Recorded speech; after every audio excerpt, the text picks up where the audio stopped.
আচলতে ভাৰতীয় সেনা আগৰ পৰাই সদায় ওপৰত থাকে।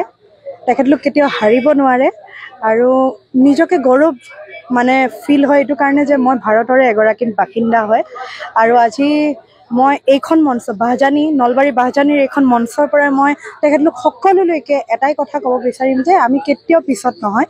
সদায় তেখেতলোকক মই শুভেচ্ছা বাণী দিয়াতকৈ মই ভাবোঁ যে তেখেতলোকে নিজেই নিজৰ বাবে প্ৰেৰণা, তেখেতে নিজেই নিজৰ বাবে ইমানখিনি ষ্ট্ৰং তেখেতলোক যে গোটেইখিনি কাম তেখেতলোকে নিজে একেলগে কৰি লৈ গৈছে আৰু তেখেতলোক কেতিয়াও নাহাৰে। এইটোৱে কথা, তেখেতলোক সদায় ওপৰত, যিমানেই যি নহওক সদায় ওপৰত তেখেতলোক।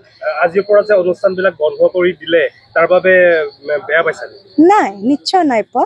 ময়ো এইখন ভাৰতৰে বাসিন্দা হয় আৰু আজি নলবাৰী বাহজানী এইখন মোৰ 2025 বৰ্ষৰ শেষৰটি অনুষ্ঠান। মোৰ মে'ৰ 31 মে'লৈকে আছিল মোৰ, কিন্তু গোটেইকেইখন অনুষ্ঠান 10 তাৰিখৰ পৰা মোৰ বাতিল হৈছে।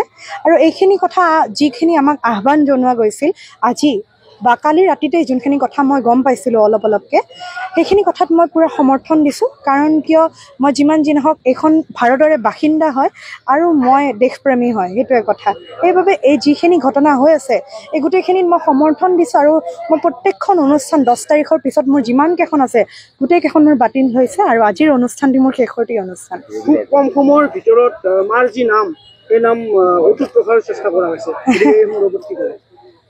চেষ্টা অব্যাহত আছে, এতিয়াও কমপ্লিট হোৱা নাই। কৰি গৈ আছোঁ, সৰুকৈ খোজ দি গৈ আছোঁ। বাকী যদি ভালে কুশলে ৰাখে ভগৱানে আৰু ডাঙৰ নাম কৰিব পাৰিম, এইটোৱে কথা। এতিয়াও বহুত কাম কৰিব বাকী আছে।